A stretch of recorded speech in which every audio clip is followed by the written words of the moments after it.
Hey, yeah. Hey, again, everybody. Yeah, how are you? Good, thanks.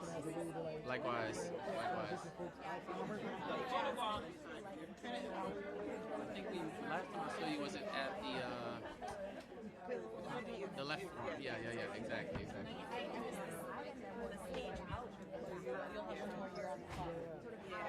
I'll never forget that. I'll never forget that. That was an amazing event. Like, when I think about it, 15 years ago, or like that's when I just never forget. When you can get that amount of people in a space like that, that's such a powerful moment. It's rare.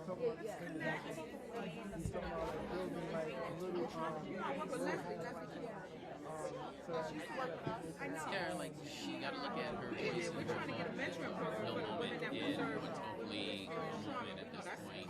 And when you look back, I think that literally that moment in that room is such a big moment.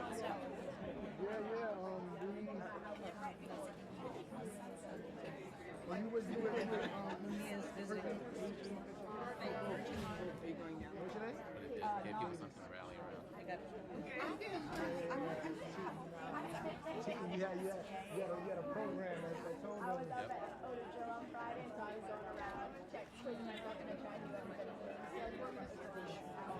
I've been listening for now a day and a half, so I'm like, okay, what can I say now? It's actually pretty easy to figure out the time. You just have to be a little more coordinated. I'm gonna. Remembrance. So I think it came. Which one you said? He had more administrative support. We didn't put anything down already. I think he's trying to manage. I have something here, but I don't know if that'll be what I'll say. Contact information. And like, because if I handle it, I'll do the same thing he did. So yes. I can just give my information. Yeah, and if it's a petition, just no, I signed it before. I'll sign it again. I signed it before. I'm just essentially. Oh, got it. All right, so I didn't sign it. It's about shutting down Attica. Shutting down anyone. As someone who spent 5 years in Attica, New York, like I get it.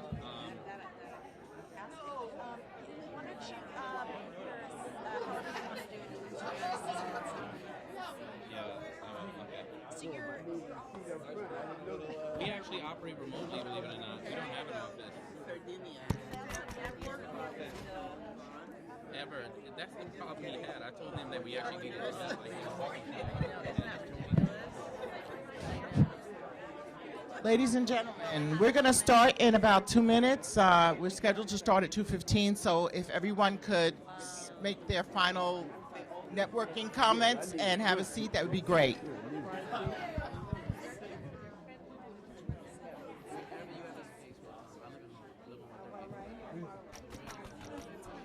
Yes.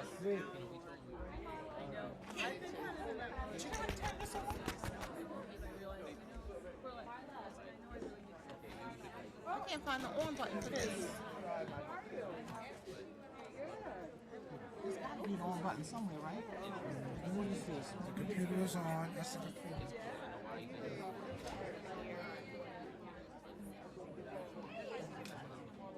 Technology is sorry, it's not mine.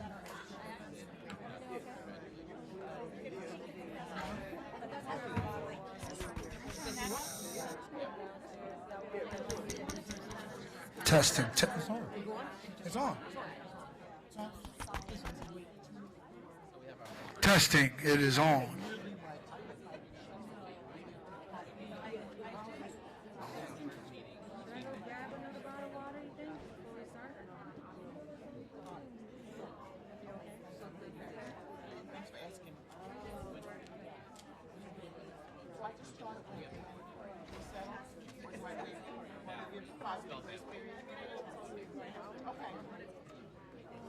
Okay, folks, 2-minute warning. We're going to start in 2 minutes.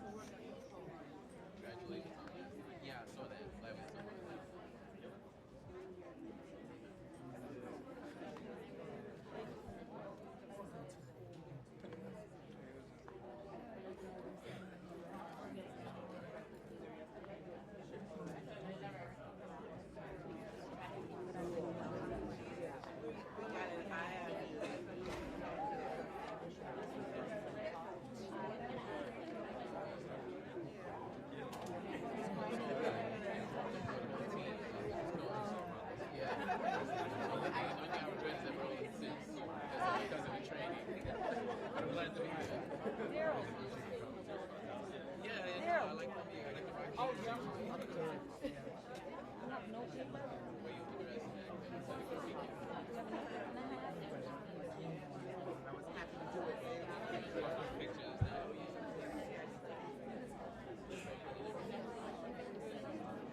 That's what I was thinking. I was like, what am I doing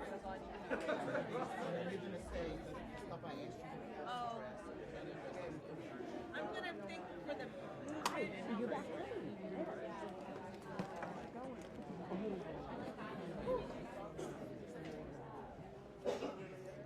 If anybody's out in the hallway and would like to be part of this conversation on deconstructing the calls to end mass incarceration, we welcome you into the room. If you're in the hallway, come on in. We have 1 more minute before we start.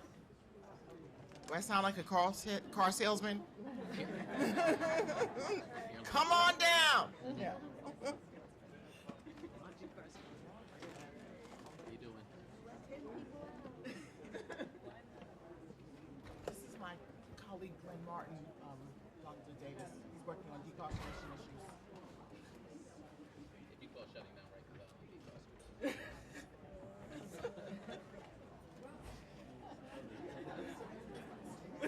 sanitation. Yeah, exactly. Yeah, that's true.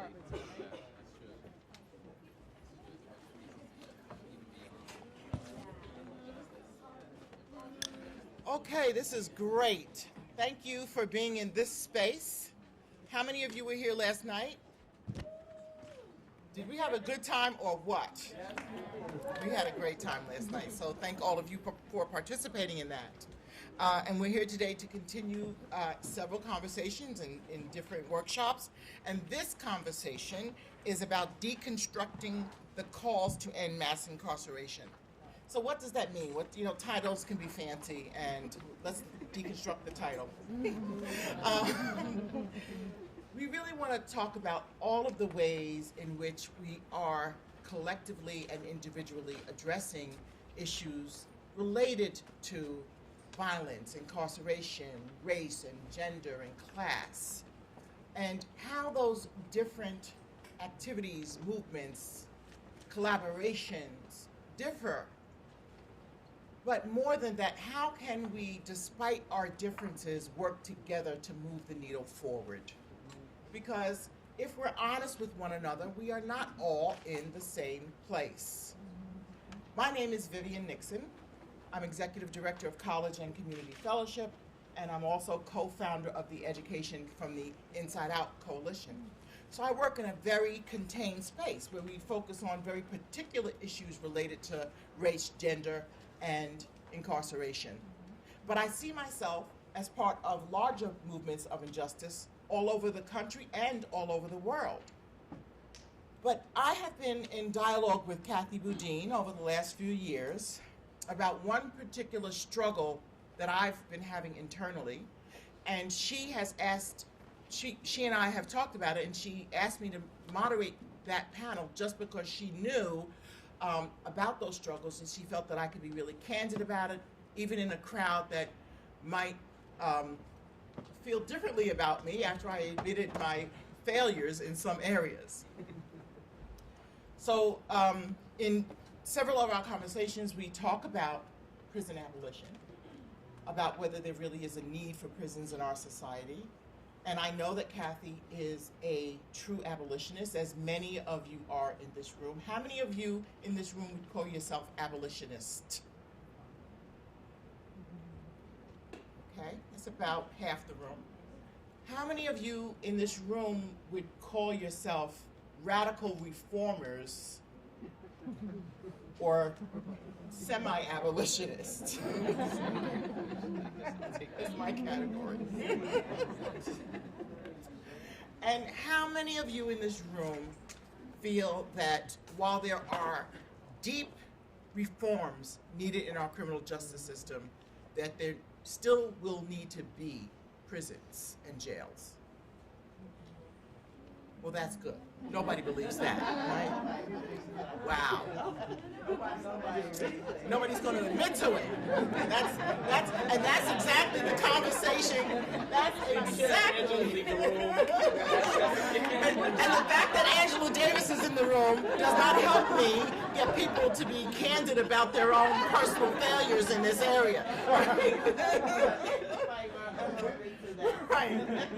So the truth is that I'm going to be very honest, is that deep in my heart there is a space where I believe prisons need to exist. And I am both ashamed of that and at the same time challenged to change that, or to find a way to change it, to find a path that is lit by other people that I can follow to really understand how abolition is possible. And here's why. I'm going to tell you a story. So I have religious tendencies. I am not a fundamentalist. I always try to figure out how to describe myself, because I have this title of reverend, and people make assumptions about what that means. And trust me, I am not traditional in that sense in any way.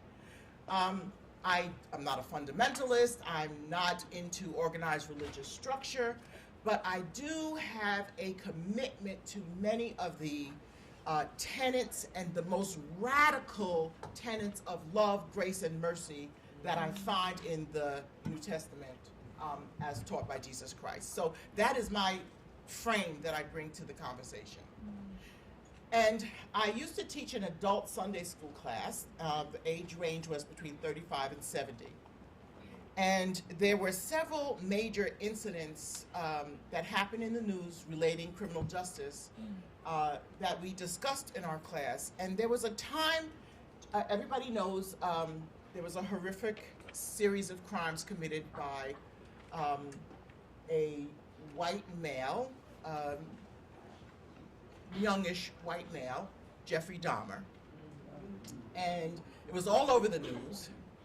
People were making all kinds of assumptions about him. And of course, the gut reaction that we had as a nation was, this was so horrific. This was so unimaginable and so violent, and perpetrated mostly against young African American men, that we could not, many of us could not find an ounce of compassion for this person convicted of a crime. To us, or to me, I'll just speak for me, sending him to prison for a very long time seemed quite logical. He seemed like a very dangerous person, but there is this fine line. Where do we draw that line? And that's the confusion that I had. So one Sunday I was teaching this Sunday school class, and I began to talk about the unlimited range of grace and mercy as taught by Jesus Christ.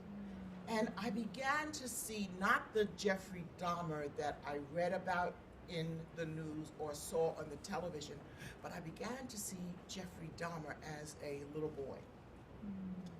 And I began to develop this deep and abiding compassion for him, and to wonder what would have happened if someone had intervened in his life long before he developed whatever it is, whatever damage was done to him that made him into something that we cannot understand. What that is, I don't know.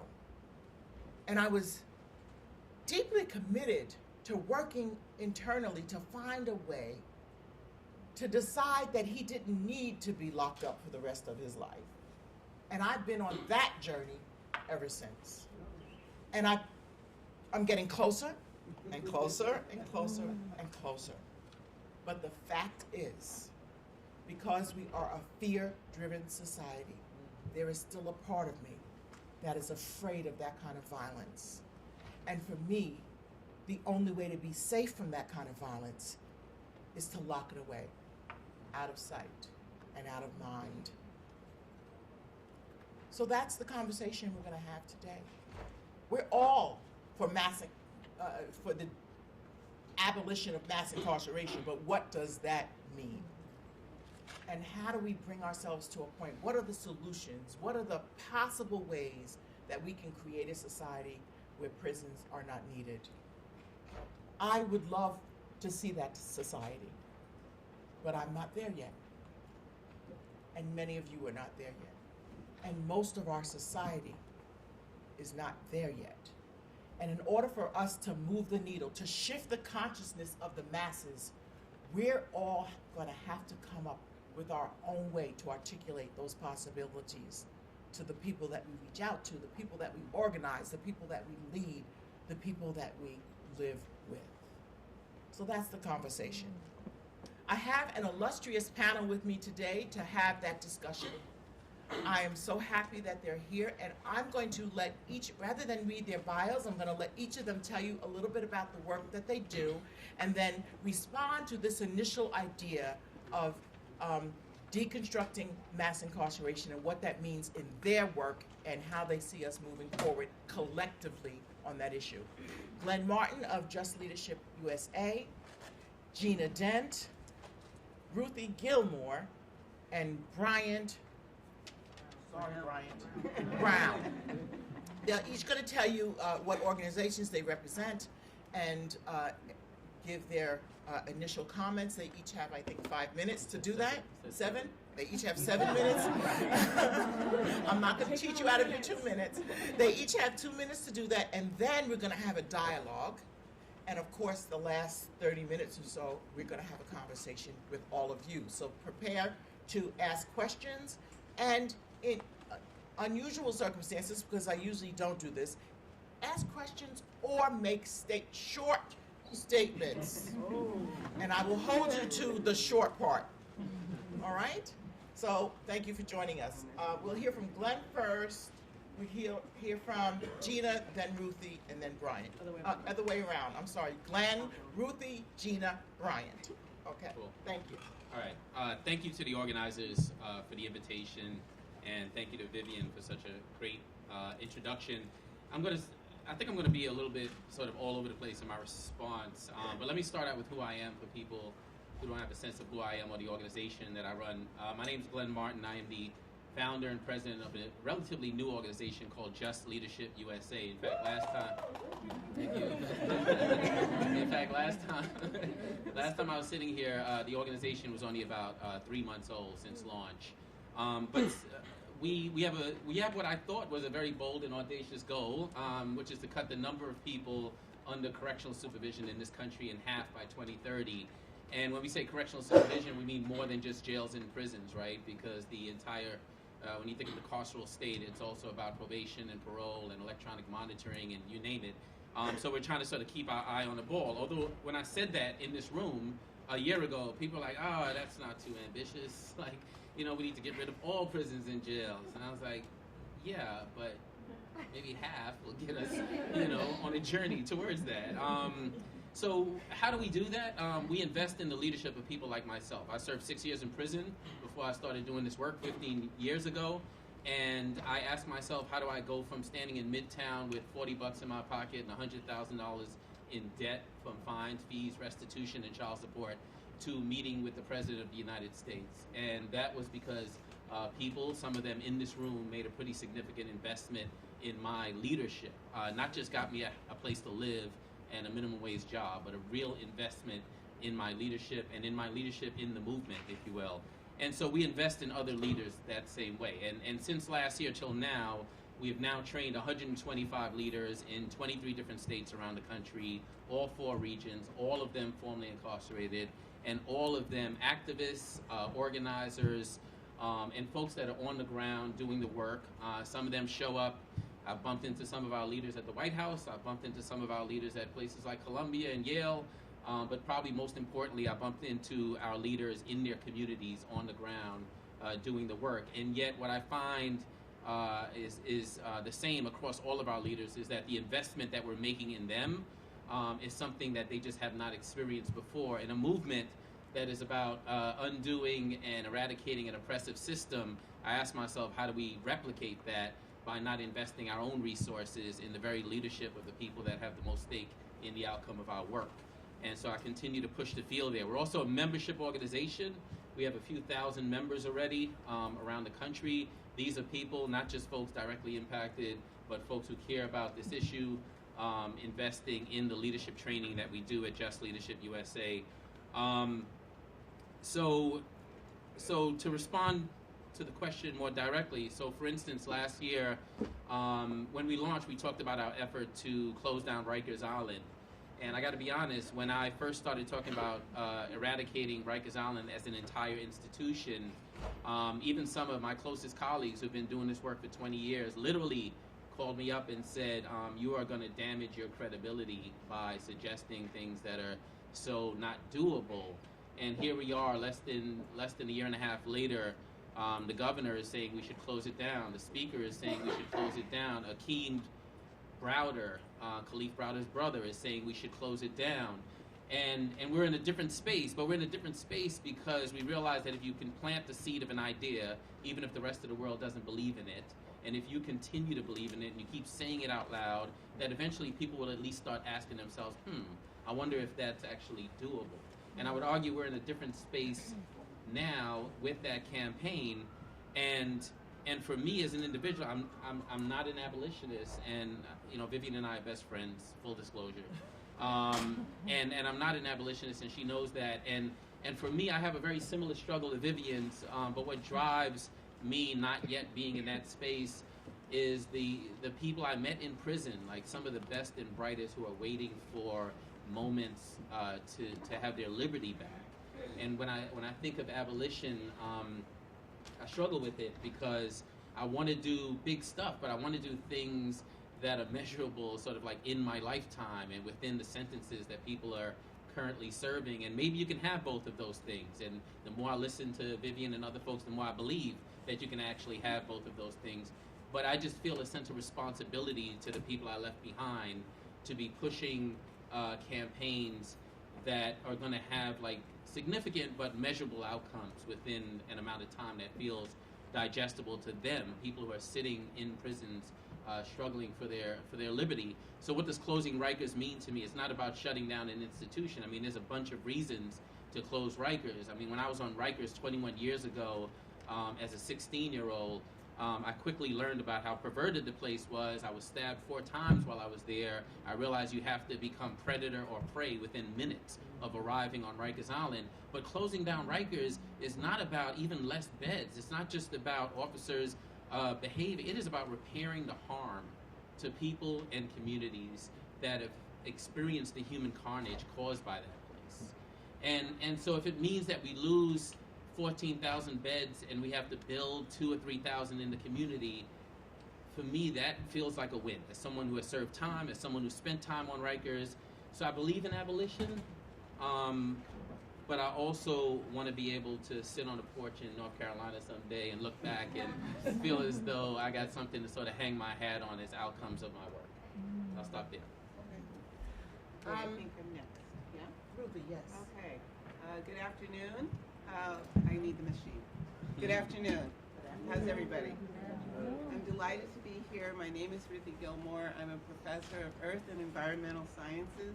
Yes, Earth and Environmental Sciences at the Graduate Center of the City University of New York, where I'm also the director of the Center for Place, Culture, and Politics.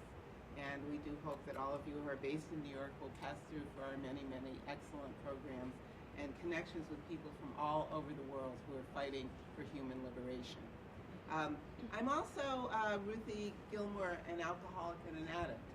And I have had the good fortune to have been sober for 25 years and 2 months and 18 days, but who's counting? And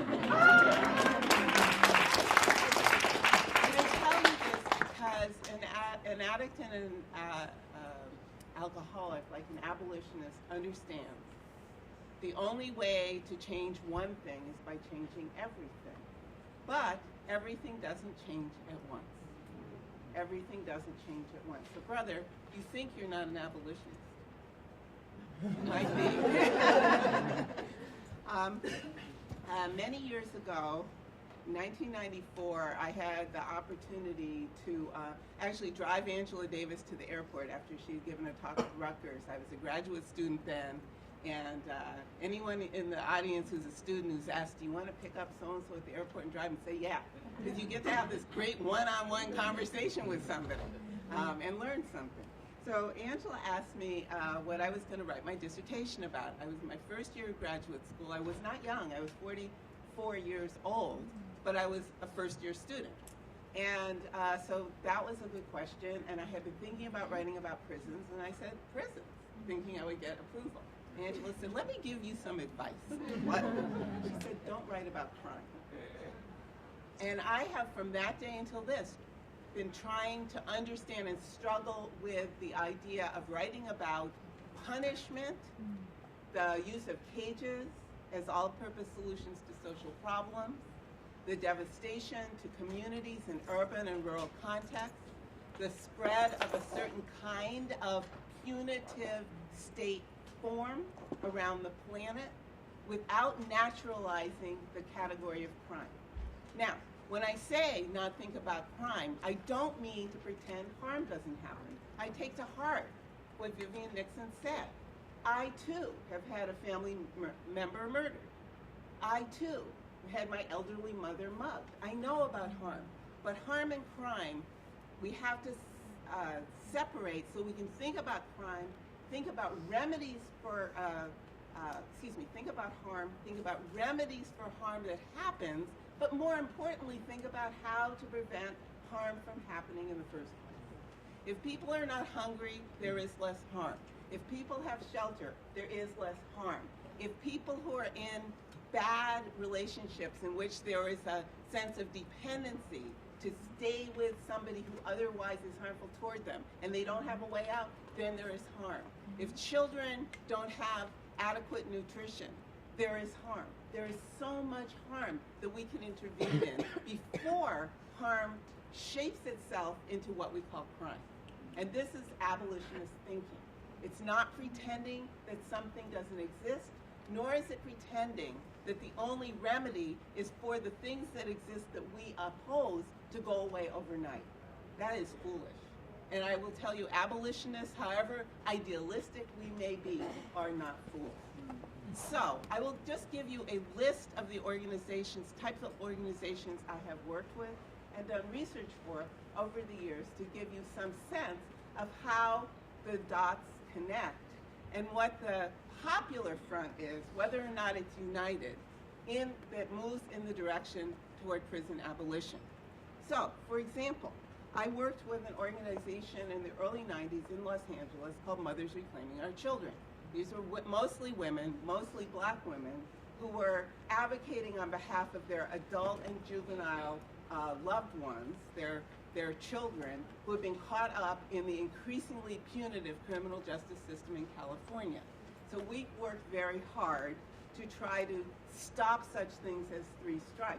This was abolitionist in its intention, even though we didn't use that word, insofar as the goal was not to say some other draconian sentence was okay, but rather to open the door to people understanding what we discussed in the earlier panel, and that is these over-the-top sentences are part and parcel of the way the human sacrifice is practiced in the United States of America. I also, when I was in New York, in the New York area while I was at Rutgers, worked on the committee to stop the Anti-Terrorism and Effective Death Penalty Act. Why? Not just because it was anti-death penalty, but also because that act, one, gutted habeas corpus. It gutted habeas corpus. From the Civil War until the passage of AEDPA, habeas corpus was absolutely important for people who were taken against their will by states to face charges. The gutting of habeas corpus has been one of the principal ways that people find themselves locked in jails, pending trial, 500,000 people in jail, pending trial, and so forth. So we did that.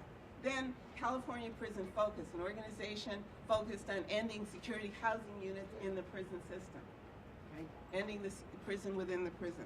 Then Prison Moratorium Project to stop building prisons. But in every case, everything we did didn't just focus on prisons, but it focused on everything, the entire context in which prison and criminalization happened. So for stopping prisons in rural communities, what we had to do is sit down with rural communities and say, what do you want? Nobody says we want a prison, they say we want jobs. right? And became very easy once we got to know one another for rural and urban people to get together and agree on what they want. Then critical resistance, 1998, abolition comes into its own. And finally, Central California Environmental Justice Network and environmental justice people fighting again in rural and urban communities to have access to clean air, water, and so forth, to have land so they can grow their own food. And so there aren't the kind of things that happen as has been covered in the news in Flint, Michigan. That's what abolition is. And our research, those of us who are doing research, whether academics or not, are doing research to show the million possibilities for activism and organizing in order to realize what I said at the beginning. We can't change, we only have to change one thing, which is everything. Thank you.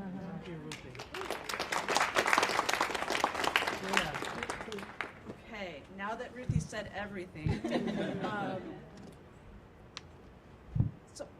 since I'm starting with an introduction, I'll say my name is Gina Dent. I teach at the University of California, Santa Cruz in the departments of Feminist Studies, History of Consciousness, and the program of Legal Studies.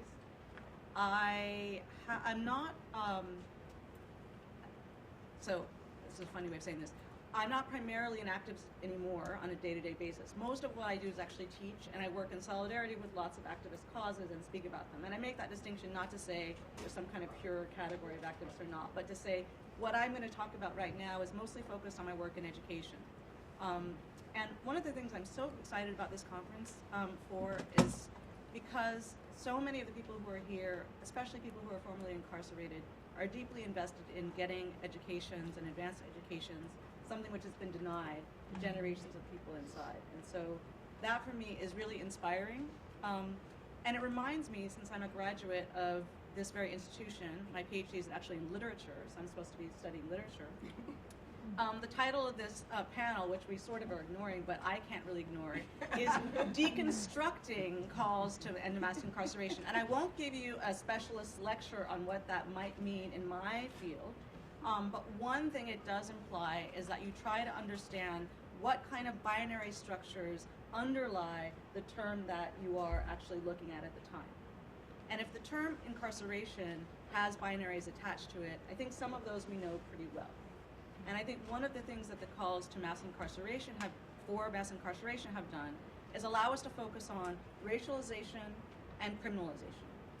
And I think in that sense, the work that many, many people have done is finally solidifying into a generalized sense that we actually need to be focused on that and understand that it's not people who commit crimes, but people who are criminalized, and that criminalization is also racialized, and it's very much class-based, and that those things all interact to produce the people we imprison.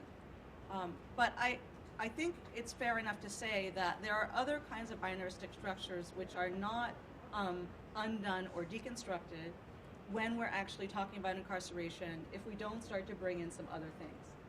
And so what I'm really pleased about is to see, because Ruthie and Angela and I have shared research spaces where we've been talking about these questions, and one of the things we talked about early on was what would happen if we developed a field of prison studies? Would it actually make it impossible to get rid of prisons? Because so many people are invested in producing knowledge around prisons. And I think that's an important question, especially now. But because there's so many people here who are really invested in getting higher educations and doing work based on that, I'm reminded of another thing I learned when I was at Columbia from Professor Edward Said. And Said talked to us in the late 80s about the work that the right was doing to infiltrate universities, which they saw as places where the left was thriving, and to make it impossible for us to teach the kinds of materials we wanted to teach. They were infiltrating curricula. They were literally reaching inside of our classrooms and trying to ensure that we weren't producing more generations of radicals. And it really changed the nature of many of the things we taught and the way we taught them.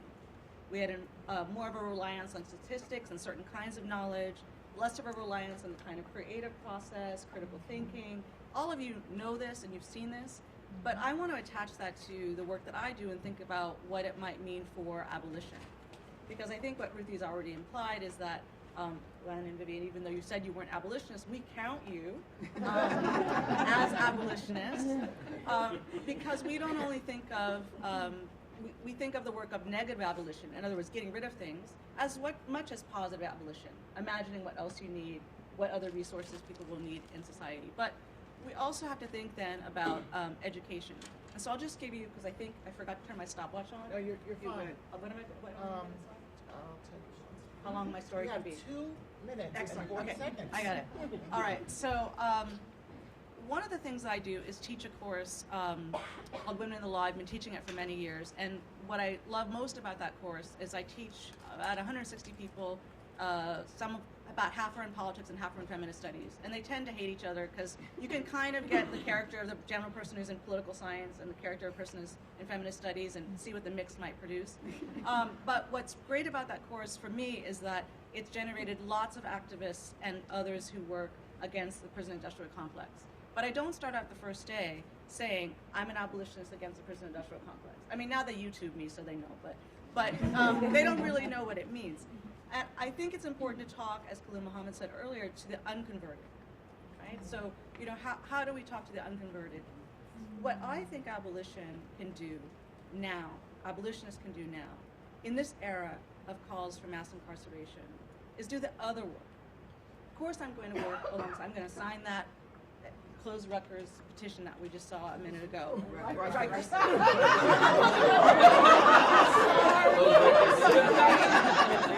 That's some kind of like Freudian, like competitive, you know.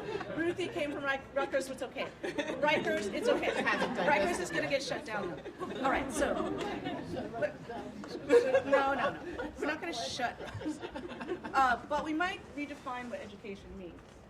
Okay, so all I want to say about this course is that one of the things I found most effective, and I think is important given that the conference theme is connecting the struggles, is to try to open students' minds to other forms of justice.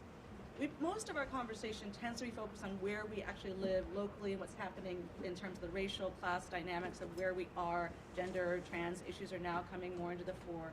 But we tend to stay very close in terms of our imaginations. And I think from an abolitionist standpoint, that's not very helpful. So I'll just give you one thing that tends to blow students' minds when I start to talk about it. And I do a section on Sharia law. Sharia law is Islamic law. And of course, in our popular culture in the US, it gets the most, you know, people are against it who don't even know what it is. They just have been told that it's bad. And if you introduce Islamic law anywhere into the United States, and also international law, as Bernadine Dorn did earlier, we're in trouble. But one of the reasons I talk about this system is, and I use the work primarily of Aisha Imam. If any of you have ever heard of her, she's an African feminist who does work also with women living under Muslim laws. And she teaches a lot about how Sharia works in local communities, especially in northern Nigeria, but also other places. Why is this important? Because several of the ways that Sharia law works completely undermine the way we think about our justice system and what would be perfectible in it. So how it would get better. We're often comparing ourselves to Europe and thinking about how we could do better, but on a model which evaluates imprisonment still as an index of development, and we still are looking at the same forms of justice with some modifications. When Aisha Imam came to my course and just explained that Sharia operates on the basis of truth, where everyone in the room who's making justice is responsible to telling the truth they know. And if they hear other truths that they recognize, they have to respond to them. And there isn't an adversarial form of justice with individuals coming before the justice system. People are very surprised by this. Now, why would I choose this example? I mean, I chose it for today because I think it's the most outside of our experience. And millions and millions and millions and millions of people are affected by this system around the world, and it has various permutations, just like our justice system is being spread around the world and has various permutations. But it is a system that allows us to start to imagine what else might we start to think about that could shift. We've heard about restorative justice models, probably not enough in this conference yet, but there are other ways of thinking about how to make justice, which would really undermine the ways in which we think about the procedures we have today. Thank you.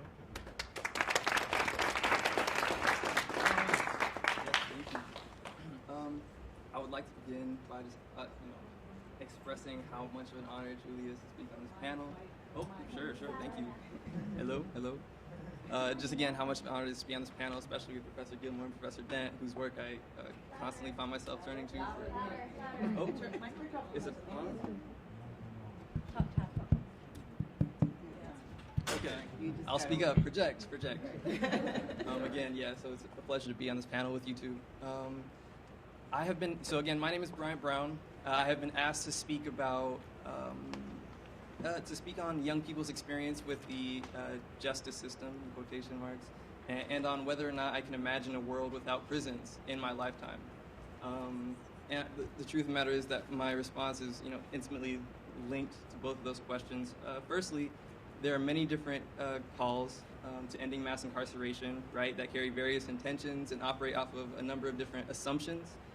Yet I only claim to speak on behalf of one very specific strain of abolition or ending mass incarceration, which might otherwise be known as or considered a politics of black abolition, which for me operates off of two very important assumptions. One, that the United States as a cohesive formation is fundamentally illegitimate, and two, that it exists in exists and is locked in a fundamental or irreconcilable antagonism with blackness across the globe, or in other terms, that anti-blackness structures the world as we understand it. So in that regard, I am indebted to and turn to Professor Gilmore's wonderfully precise definition of racism as the state-sanctioned or extra-legal production and exploitation of group-differentiated vulnerability to premature death. I had to commit that one I had to commit that to memory. And I turn to it because I think it's particularly useful in thinking about how young people, I think it accurately describes how young people or young people's experience with the injustice system. So I primarily organize with a group known as Black Youth Project 100, which seeks to build with those that are most vulnerable to premature death, or those that are most positioned, positioned by the state to be vulnerable, which are time and time again young black people, young black queer people, young black gender nonconforming folks, trans femmes, and black women. While I think there are aspects of a sort of social death that the state produces that are important to thinking about anti-blackness, I'm going to focus on sort of how the state positions or pushes us towards literal death, right? And I'm glad so many folks have commented on Rikers. And I wanted to offer a few statistics about Rikers as they pertain to young folks. At Rikers Island, home of New York's boldest, as it says on their welcome sign, violence perpetrated towards the groups that I just previously mentioned is gratuitous. In 2013, 58% of Rikers' population was between the age of 16 and 34, which roughly outline Black Youth Project 100's ages for membership. In 2014, there were 565 reported incidents of staff uses of force involving adolescents, resulting in over 1,000 injuries, which is particularly disturbing given that the daily adolescent population at Rikers that year was about 682. So that year, adolescents were twice as likely to sustain head injuries than the adult population there. So if racism structures young black folks' interactions with the quote-unquote justice system, which sort of offers us a glimpse into how anti-blackness in the United States works by pushing us again towards a state of literal or social death, the second question of whether I can imagine a world without prisons in my lifetime, the only honest response I can give is a yes, but, right? So yes, in the regard that groups like BYP 100 and other groups that, fundamentally situate transformative justice at the heart of our theories for change, really do offer promising visions for what a world that is not built on the logic of punishment really looks like. In this regard, I think we can condition ourselves to thinking about abolition as a series of everyday practices that operate off of the idea that no one is disposable, which is building off of some ideas that folks at BCRW, Jay Gossett, Raina Gossett are sort of thinking through. So again, not only do I imagine abolition, I see it every day, right? I see it when we don't call the police. I see it when we text each other saying that we got home safely at night. I think abolition orients us to be creative. It recognizes, like has already been expressed, that harm does happen in our communities, but it also recognizes that the state is not the entity to which we need to be accountable to, but rather it is each other, and rather it is our communities. And again, this work is hard. The work is hard, but those that are most vulnerable are committed to doing the work. Community courts are being developed and worked through in Philadelphia. Cop Watch patrols, of which I'm a member of Harlem's Cop Watch team, are sort of cultivating a sense of community accountability and community care. That is, I think, really crucial. And again, this idea of interdependence, I think, is something that disability justice really gets us to thinking through, which is really necessary. So again, to speak on BYP 100, our group has only pushed for campaigns that seek to remove resources or people from the prison industrial complex and put them towards building a future where Black communities' needs are met. Most recently, we collaborated to stage an intervention at the International Chief of Police conference in Chicago, and we just recently published this agenda to build Black futures, which I would love to connect you all with and talk more about after the panel. And now I got to get to the but, right? The yes but.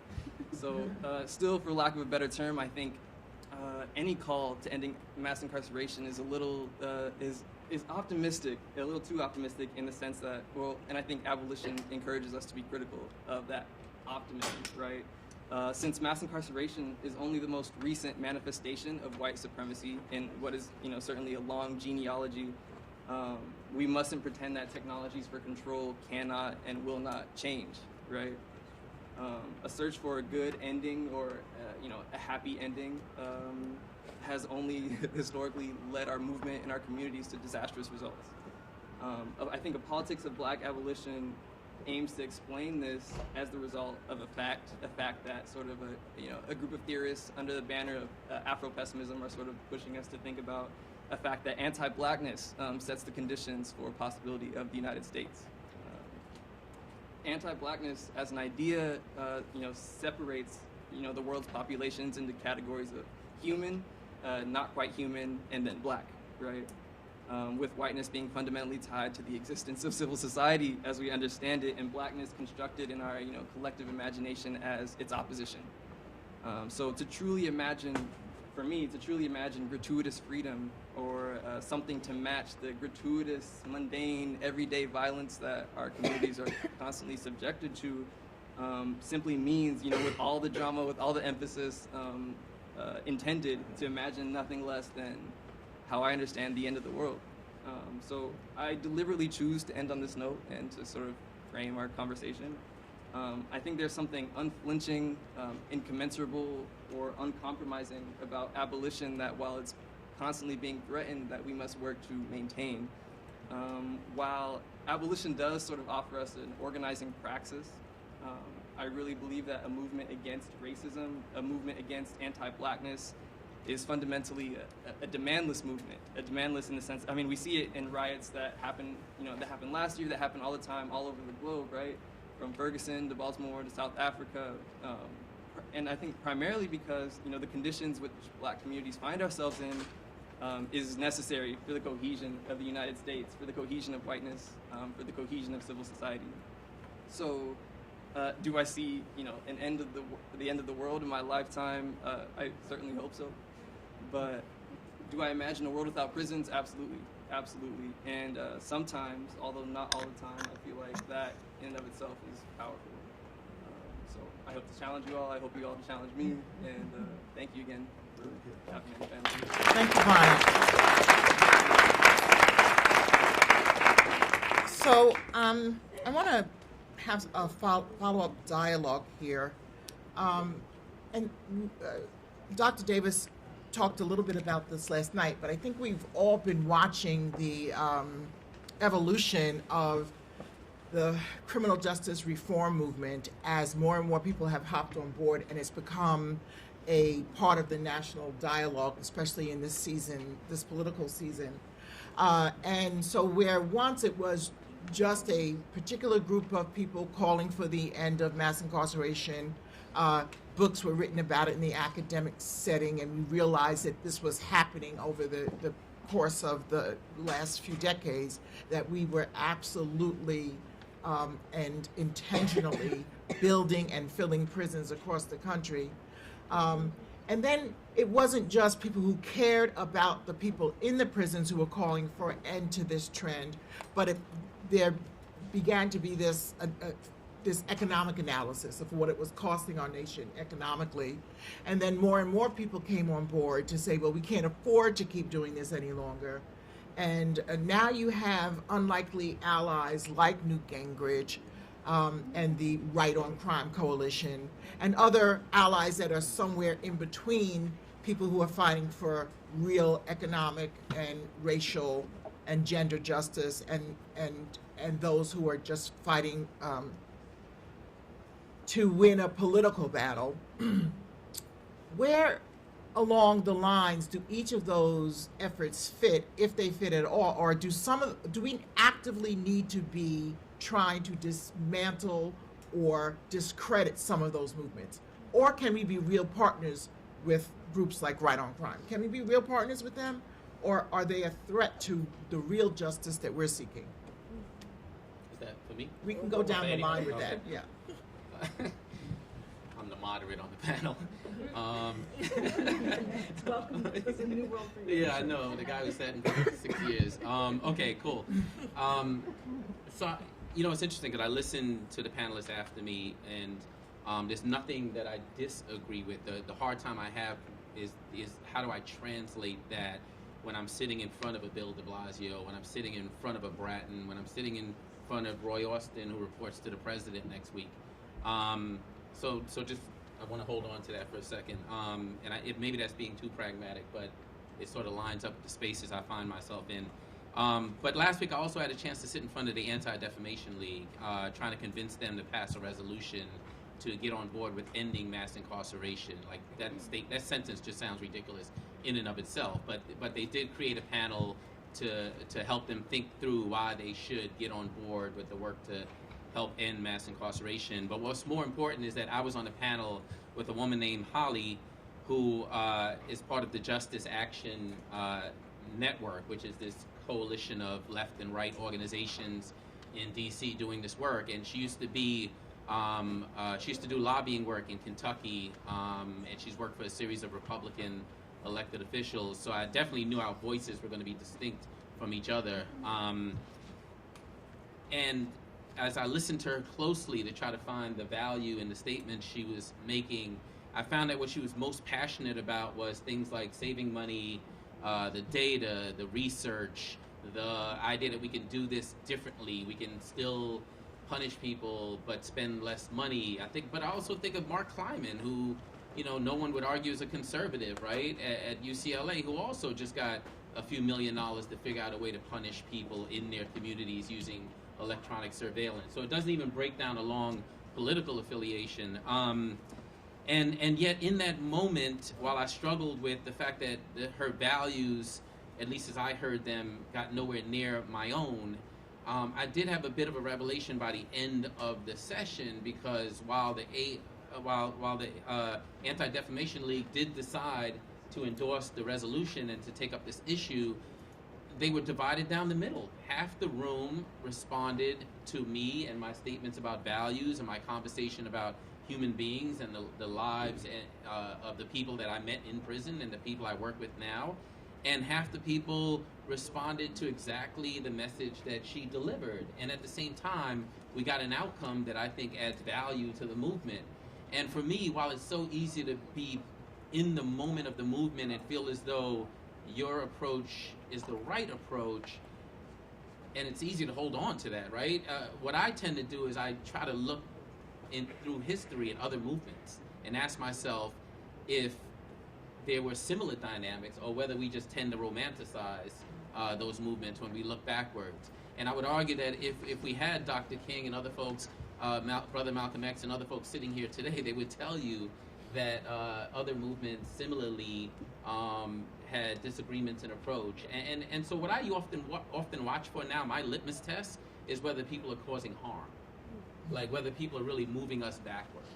And I gotta tell you though, in the 15 years that I've done this work, I've only identified 2 organizations and a handful of individuals who I think are like believe they're in alliance with us, if you will, but are doing harm to the movement. And that's a pretty small fraction considering the increasingly growing number of individuals and organizations that suggest they're moving towards ending mass incarceration. Any other responses? Okay. One of the questions that Vivian Nixon had put to me that I didn't answer directly was, what does revolution look like in the 21st century? A lot of it looks like revolution in how we think about what we think and why. And my job as a researcher, as a professor, as an activist, as an organizer, as somebody who sat before many, many, many elected and appointed officials over the course of this work that I've done, so pragmatically, gone to them to say, listen to this, is my job is always to interrupt how people think. The only good a fact does is to help somebody who's at that moment of interruption start to think differently. We don't need one more study about anything. We really don't. We really don't. And I turn out PhD students every day. We don't really need more studies, but what we need is a combination of preparation, the studies, the knowledge, and so forth, and opportunity, the moment we can get people to think differently. So with this right on crime stuff, the only good, in my view, it does, is that it makes people open their minds a little bit to maybe hear something else. What I don't want anybody to hear is the right on crime solution. Because the right on crime solution, like a lot of the solutions that people are putting forward in bipartisan or so-called bipartisan forums like Prop 47 in California, which passed in the fall of 2014, does some good for some people. I am for that. But in doing some good for some people, puts into writing this advantage offered to some people will never be offered to everybody else who's locked up, right? Now, at the rate at which Proposition 47 decarcerated people, it would take until the end of the century for California to undo mass incarceration. At the rate at which Obama has offered sentence commutations, it would take 50,000 years to end mass incarceration. Just do the arithmetic. So these are some of the problems that we're having. So my view is the good about bipartisan, and the only good, is that it shakes people's minds open a little bit to be able to talk about something else.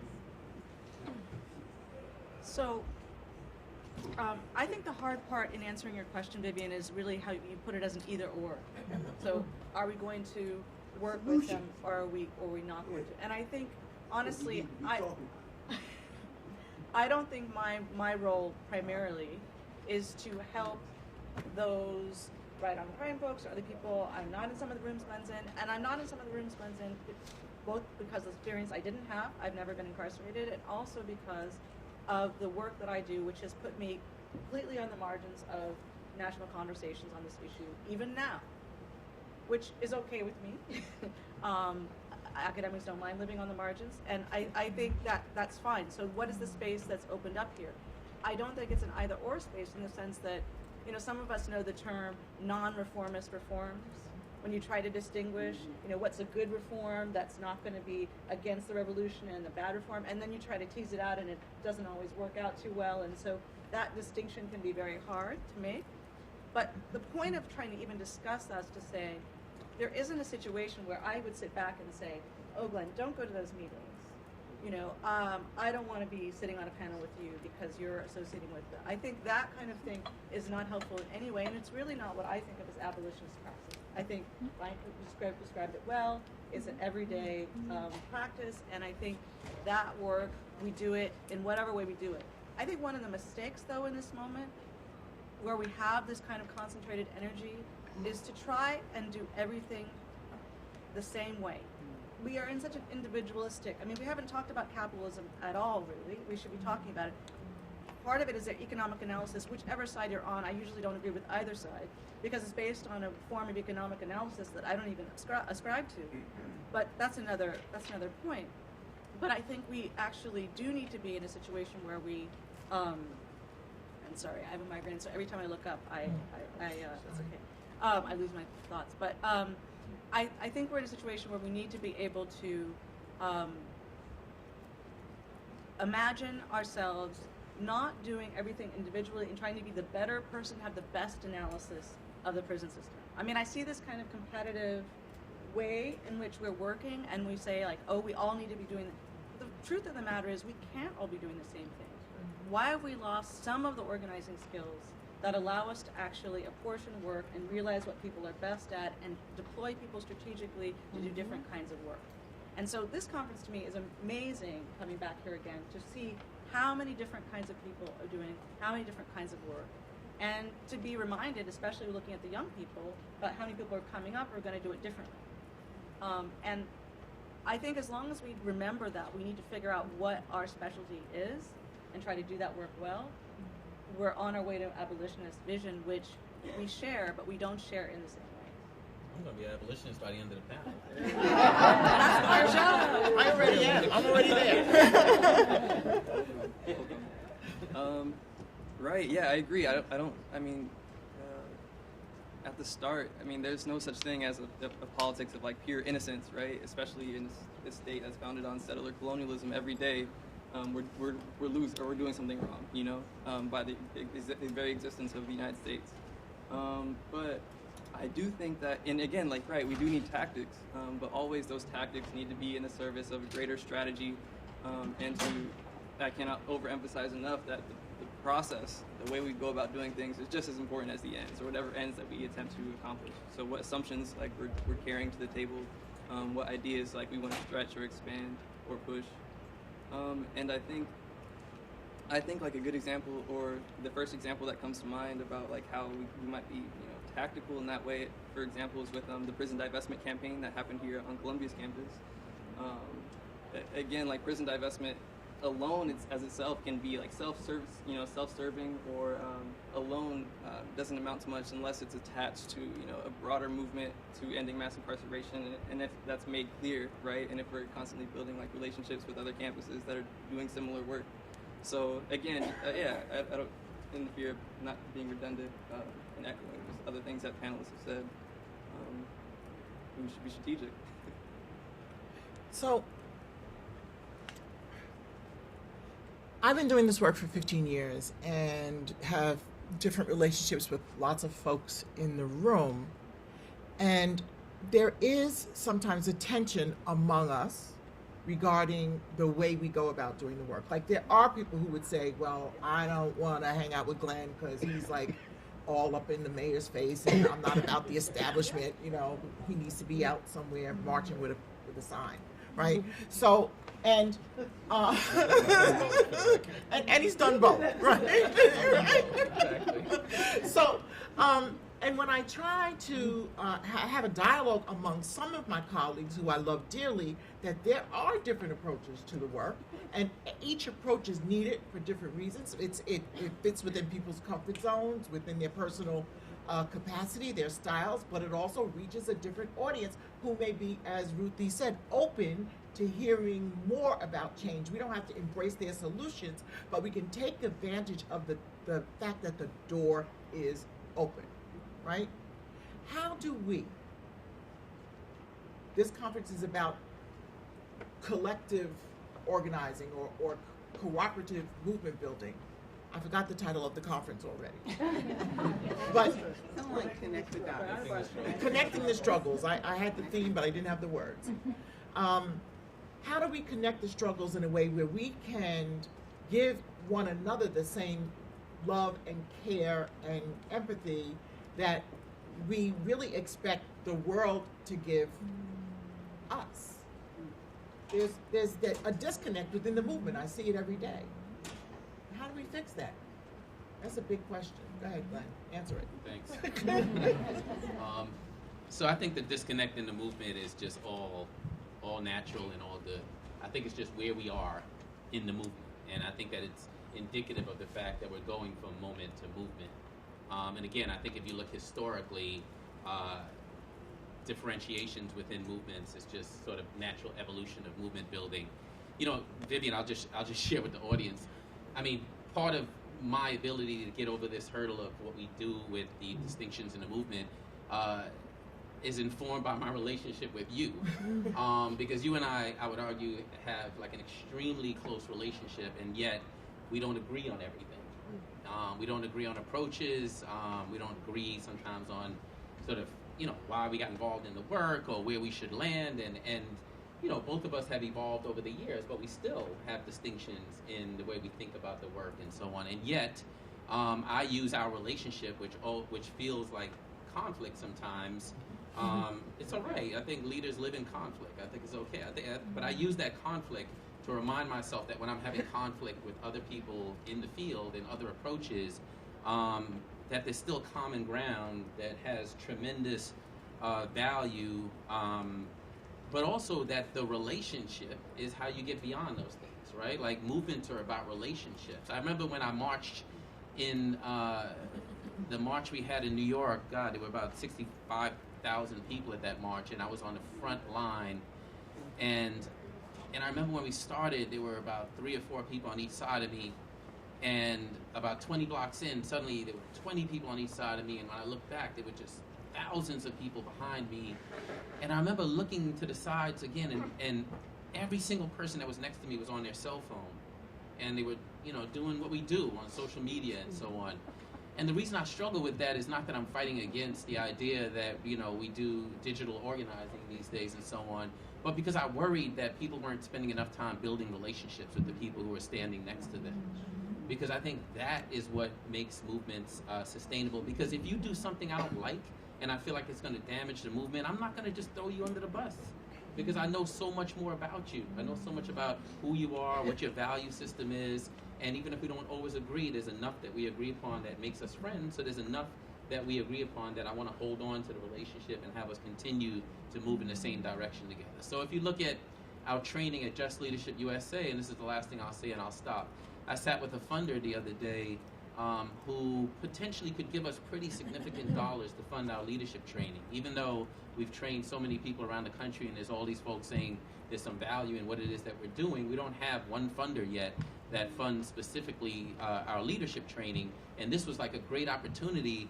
And the funder said, the funder was troubled by the fact that the training itself wasn't contextualized within sort of racial equity.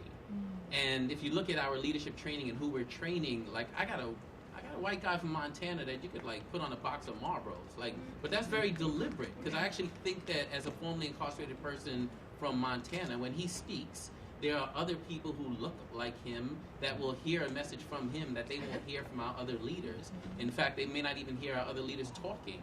And so what we do is we create a space for people to come with a racial equity lens, gender, class, gender identity, you name it, and we give them skills to make them stronger leaders and allow them to approach the work in a way that works for them, but also in a way that mobilizes the people who listen to them and the people who follow them. And that's different than what other people offer. And yet I would argue at the same time, we're building community.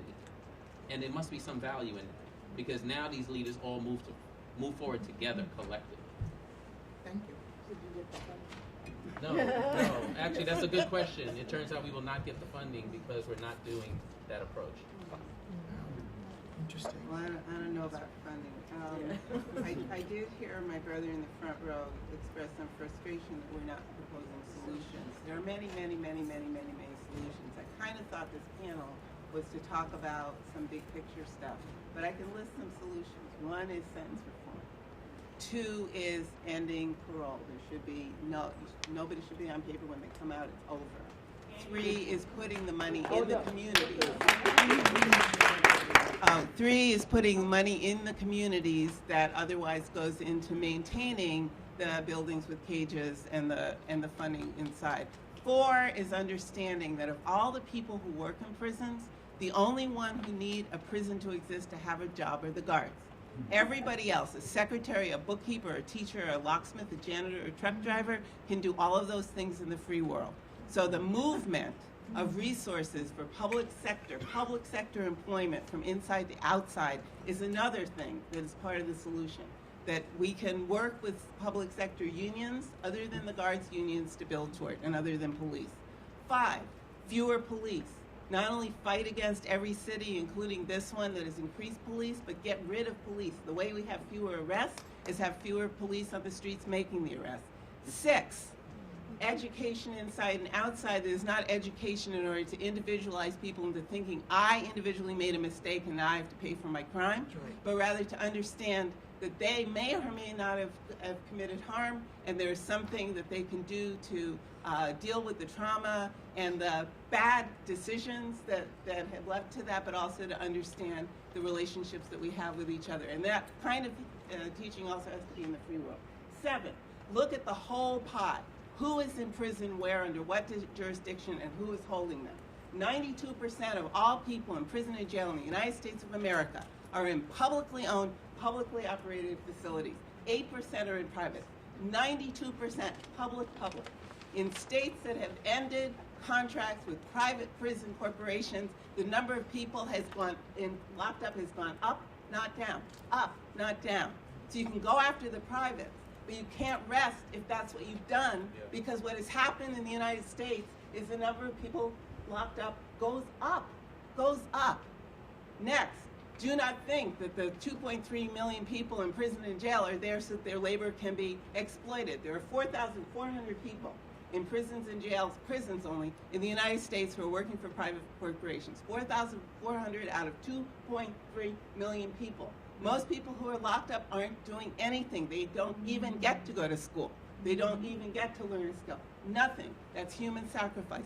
Those are some solutions. Attack the prisoners, the Prison Legal Reform Act in the federal government. Attack IRA. Attack AEDPA. In the state houses, attack those who have made careers out of mass incarceration and mass criminalization. And finally, do not think that the call to end mass incarceration is going to make our situation any better if mass criminalization continues. There are 65 million people. 1/2 of the U.S. workforce is barred from some kind of employment because of their convictions, not their incarceration, their convictions. Half the workforce, half of it. Another solution is not only ban the box, but ban all that bullshit. That has nothing to do with whether or not you can do it. There you go, Jazz. You got your solutions. That was for you. Oh, Ruthie, that was marvelous. Right. I need a recording of that. Exactly. And so check. Although I do want to say, because I think you started out saying we were given a particular kind of task, and I'm actually thinking of this panel as following the others that I've been listening to all day, and there have been a lot of incredible solutions that have come out. I don't know if you were at the previous panels. I'm not going to try to follow up with any more of those. We could add many more. But I want to go back to what I was saying about why I chose that example that was not a U.S. example, not a common example, and not the way we normally talk. Because I'm thinking of this group of people as actually knowing a lot of those solutions or those approaches and working in organizations that are working on those. But I think we also need an opportunity to use our minds and the time together to not necessarily just follow these calls against mass incarceration, but to do something differently. So I want to slightly challenge you, but I heard what you said, and I understand exactly why you said that we need to think about our differences inside and also then create a representational structure in which we speak. We have different kinds of people representing causes. But I also want to think about how inside of a certain moment of identity politics and a certain moment of U.S. Of the time in the United States, that kind of thinking is. We are virtually locked inside of that kind of representational politics to the extent that we don't actually talk that much about being able to imagine ourselves inside of other people. Kind of radical empathy is not really what we talk about. And so I did start out by saying I was trained to be a literature professor. And one of the reasons that seems very important to me is not trivial. I grew up in a very isolated suburb somewhere, reading a lot of books about people around the world, and feeling like that was part of my world and led me into a different world. And if I hadn't had that, I would feel very differently about things. And the fact that a lot of those books, I said there's a banned book exhibit, a lot of things are being kept away from people, and a lot of conversations are being kept from us. I think is distorting our capacity to tolerate larger differences, and it gets down to even very small scale differences. So I think to answer the question that Vivian posed to us, we obviously have those struggles. I mean, it's no question we're going to have those struggles, and we're going to have them individually. I don't know if the only solution is, I'm not saying it isn't part of it, a good solution, but to talk to each other in the movement we're already in. That's absolutely important to do that. But I think another part of that, which I want to bring to us today, is to say, what is at the edge of our thinking? What is at the border, literally the border, when I'm talking about other parts of the world, but also the border of what we are really talking about. And I think these calls to end mass incarceration are invitation for us, people who have been involved for a long time, to open ourselves up to that, and also to think, what kinds of education do we need? When we call for education, not incarceration, what are we asking for? Ruthie's been talking about it, other people have talked about it, but we need to be very specific about what kinds of work with ideas, with facts, with statistics we've been encouraged to do, and what kinds of work we've been discouraged from doing. And we've almost become incapable of doing. And you can see Ruthie, who's a numbers person more than I am, can go back and forth. But most people really can't. And I didn't have any time to talk about the things I was really scheduled to talk about today, but one of the things I often talk about is the role of popular culture in getting us to think the way we do about incarceration. And when I do that work with people, I often say, let's watch a film together and talk about it. And even if people are formerly incarcerated, or if people are whatever situation they come from in life, it's amazing to me the degree to which people agree about the characterization of certain kinds of people in film. In other words, the ideological work that film does can operate the same way regardless of actual experience. And that to me is interesting, because it means we're discounting a whole realm of work that actually is also being mobilized by us as experience in our ethical decision making and decision making about the prisons and our political work. And so one of the things I felt I was invited to do now is to just talk about that and try to say, as an invitation to those of you who are trying to become scholars and doing work, how can we stretch beyond what we're encouraged to work on, right? What's easy to finish, right? Speeding time to dissertations. For people, I know there's a bunch of students in here, so I'm saying this, there's all this rush, go. So what can you study? Well, of course, what's easy to study? What's local, what's fastest, what's most, so that leads to things that aren't necessarily good for ideas.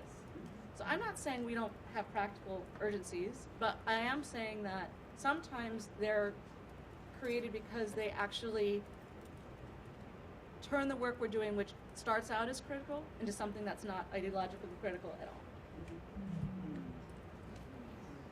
Yes. So to sort of pose a response to the question that was asked, I think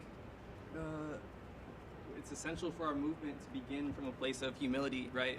The utmost humility, and being open to criticism, and being committed to rigorously commit each other, right? In that very process. I think it's important, again, to acknowledge that we mess up, that we make mistakes, but that we're committed to working through that. And again, to recognize the gravity, the magnitude of the situation that we're in, and our responsibility, that's at hand. So yeah, to the point of solutions, or to the point of recommendations, young black folks are coming up with all types of different policy recommendations and all types of fixes. But I think we should be wary of this idea of solutions, because I think that takes away from what we're fundamentally up against, right?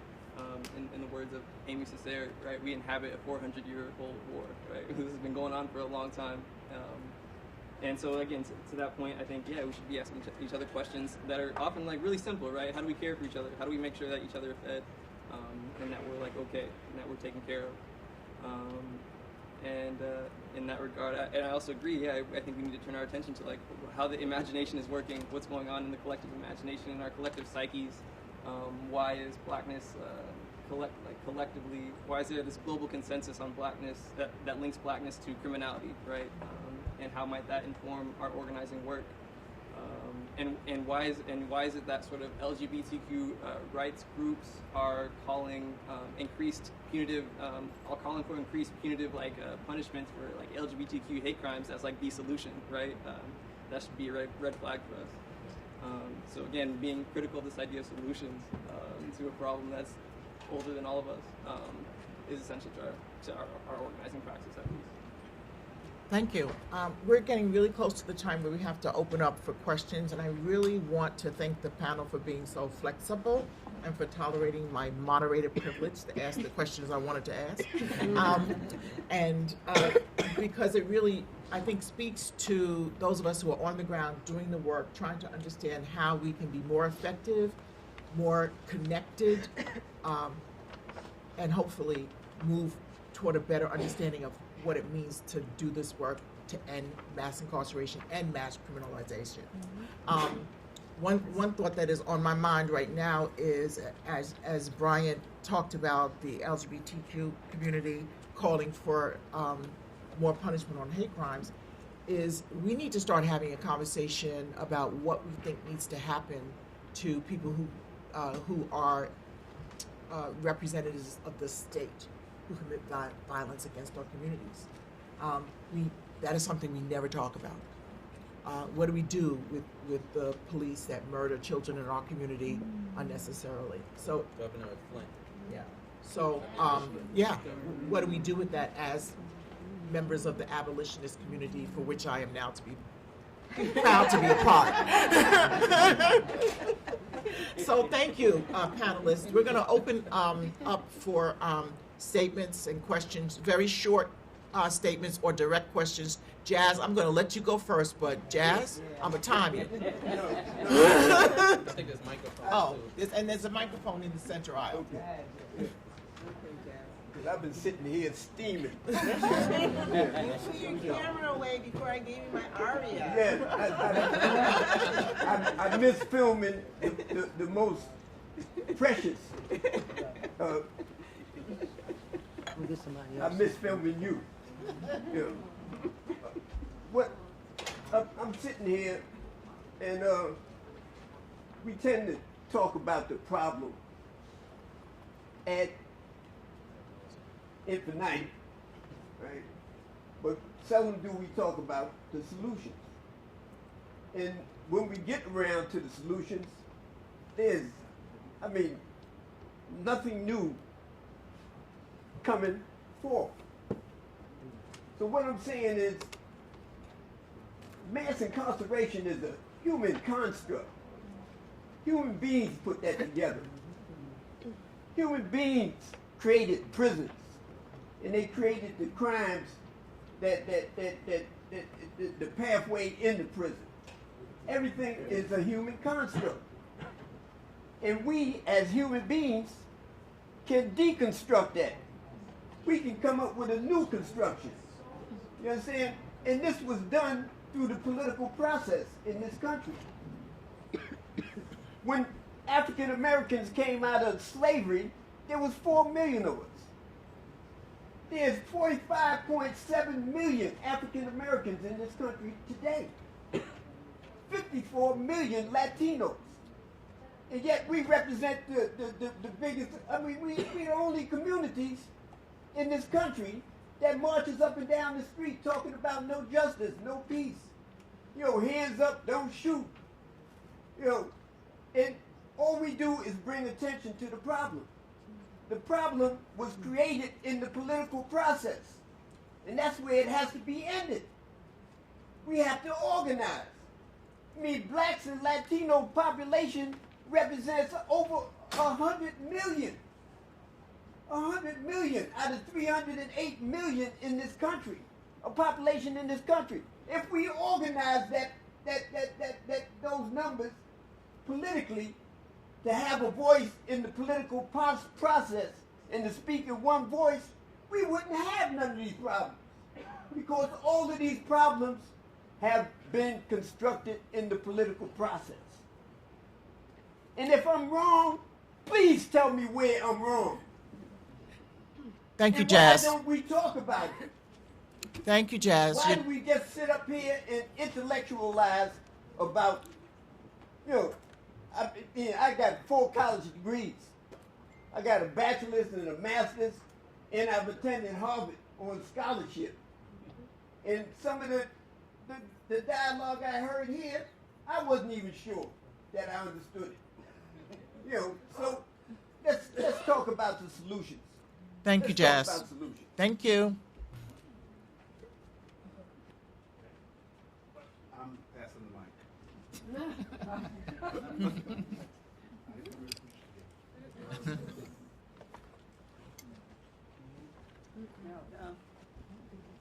Jazz used it all up. Right here. Got one right here. Testing. My name is Alton. I don't want to completely blow up your construct, but I'm not black. My shirt is black. I'm brown.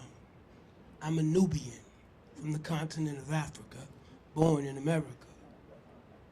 I reject the construct that says that I'm black.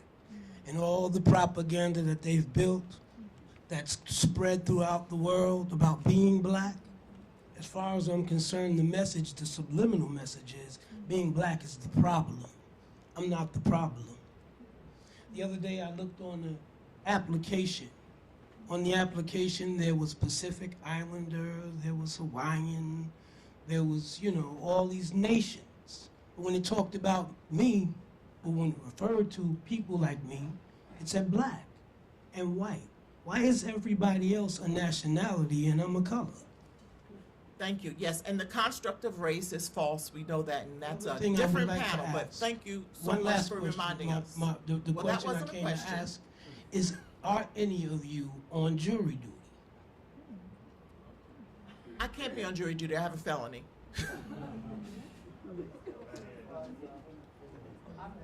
Hi, my turn. Yeah, you got a mic. Go. Okay, thanks. My name's Tony Russo. I'm from Baltimore originally and now West Virginia. Came up, great conference. One of the things that I didn't hear too much of was about the dominant culture, you know, which is focused on a binary construct of good versus evil, legal versus illegal, black versus white. Those are the people that are, as Jess said, make the rules. What models are out there that we could pull from in terms of changing the deconstructing for that group of people, for the dominant culture, so that they can begin to be open to some of the arguments that have been put forth at this conference, and they can be more receptive to those ideas?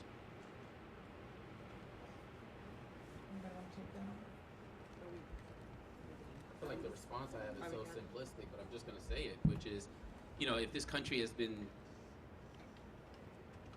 so I think I heard years ago in a film, if prison is where we send bad people who do bad things, where do we send good people who do bad things? And we have been taught as a culture that the people who get involved in the criminal justice system are bad people.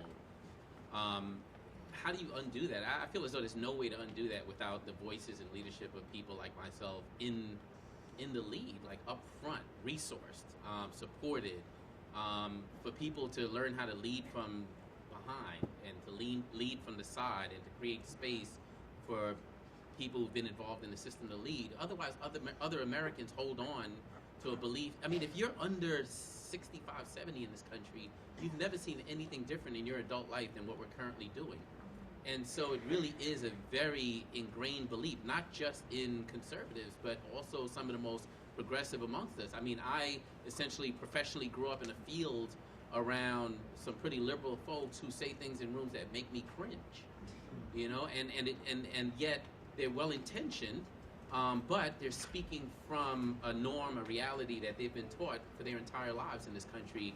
And I think the best way to undo that is, I mean, people struggle looking at me, right? Every time I say I did 6 years in prison, they're like, oh, not this straight-nosed, light-skinned, well-spoken black man, right? Like, not him. And that's, I think, the best weapon we have to undo some of those constructs that this country has ingrained in so many Americans. Hi, my name is Lauren Wolf, and I am a banned book. In other words, I am not allowed in any New York State prison currently. I guess my math was a little too radical. I taught for 7 years in Woodburn and Napanock. And anyway, I just want to ask you, because I teach now at CUNY Hostos, and I have the most lovely students I've ever met in my life.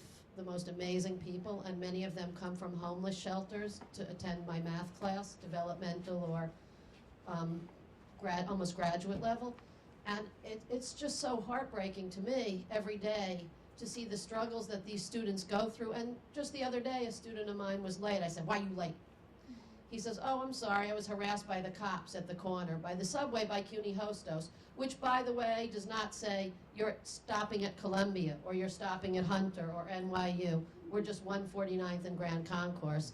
How do you keep the faith? That's my question. It's so hard sometimes to keep the faith.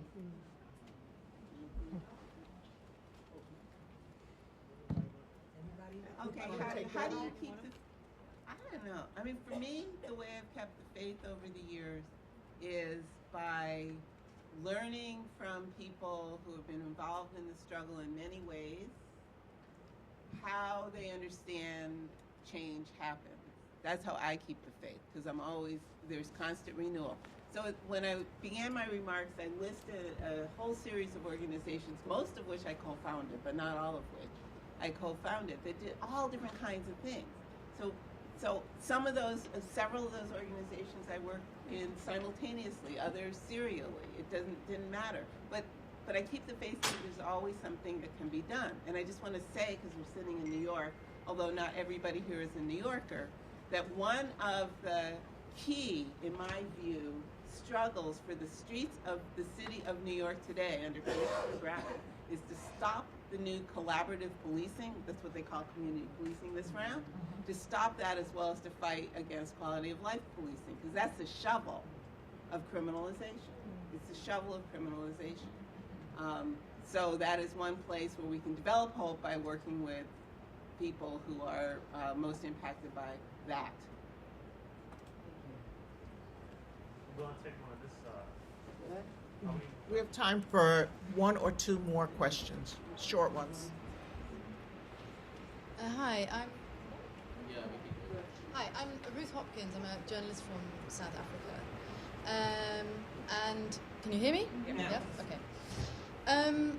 I was just wondering, the coalition Right on Crime was mentioned and possible collaboration with them. I was wondering what your views are on the new bills currently in Congress, I believe, the SAFE bill and the other one's the Sentencing Reform Act. Does that inspire hope? Will that be kind of a tool in moving forward? And also, I just wanted to get back to what you said, Ruthie, about collaborative policing. And I'm obviously not a New Yorker, so could you just expand on why you think that's not a good idea? Thanks.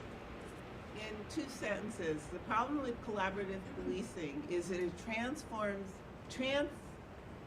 in people's minds the notion that all problems are actually crime for which police and punishment are the solution. So there are all different kinds of problems people have in their neighborhoods, on the street, and so on and so forth. But everything becomes a crime. So as people like to say, if all you've got is a hammer, then everything looks like a nail and you hit it. That's what's wrong with collaborative policing, period. So can I respond to the Right on Crime question? Okay. We have Yeah. like 1 more minute. Sorry, I'll just be brief. So I don't endorse any of the work that's being done by Right on Crime. I think it's all extremely incremental, and I think it is an agenda that's crafted by a group of Americans who will never understand the impact of the criminal justice system on the people I care most about. Having said that, I have the person who runs Right on Crime down the hall at our leadership training, which is being held over in the law school right now, talking to 20 formerly incarcerated leaders from across the country. Why? Because it is my hope that I can move a group of people that have an audience that I don't have access to a little bit closer to the direction of the values that I and the other leaders at Just Leadership care about. So I say that out loud to say that while I don't put value in the bills that they have out there, I don't necessarily think it's causing harm, but I wouldn't put my reputation behind it, I wouldn't put my capital behind it, but at the same time, I won't disengage. I actually think it's important to engage. Thank you. I'm sorry that we're out of time. We have, I think, accomplished the task of at least beginning a conversation about what it means to deconstruct calls to end mass incarceration. We've looked at solutions, we've looked at strategies, we've definitely talked about values and visions, which is what we came here to do. And I thank all of the panelists for being generous with their thoughts and their expertise. And I thank all of the audience for being so attentive to the comments here and for being part of the change we all seek to see in the nation and the world.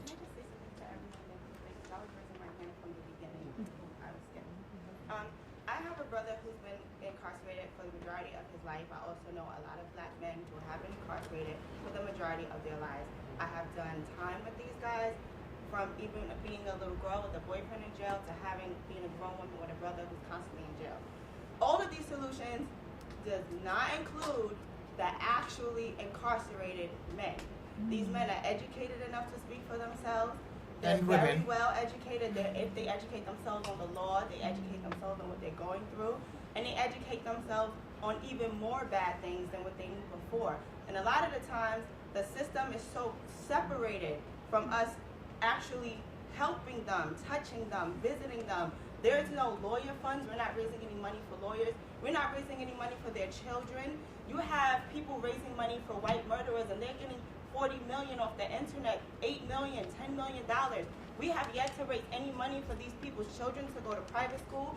Imagine if every time a black man got arrested, his kid went to college. You think they're going to keep arresting all these black men if every time the black man gets arrested, his kid goes to private school in Harvard and Yale? There's no college funds. There's no lawyer funds. There's no funds to take care of the families. There's no funds to take care of the children. Everybody just goes about their merry way. And this is nice and all, and you guys are all dressed up. You look nice. You're educated. But nobody's actually talking to them, and nobody's actually with them in this moment in time. And their mind frame is the most important one, because only they can change their life.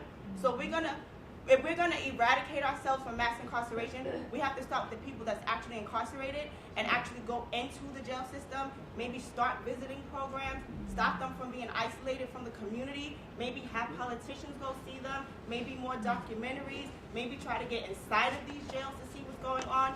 None of anything you guys have said so far has anything to do with personally reaching out to these men who are in jail dying right now, mentally.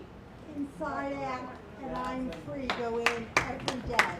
We go in, my program goes in twice a week. I think a lot of us go in. I think we really do have to end this conversation, but I think it's difficult to understand the depth of the work that's being done by so many people. And one way to understand it more is to get involved in a coalition or an organization that's doing the work, so that you can see that there are those of us who are reaching on the inside and trying to lift people up and pull them out. So thank you, everyone, for your attention tonight.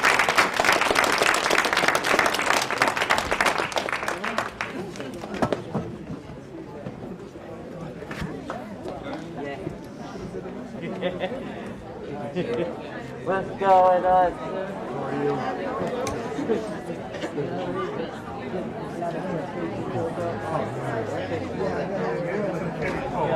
Listen, do you remember he was your mentor? Remember we had Columbia students? Now look at him. Oh yeah. Yeah. I do remember that.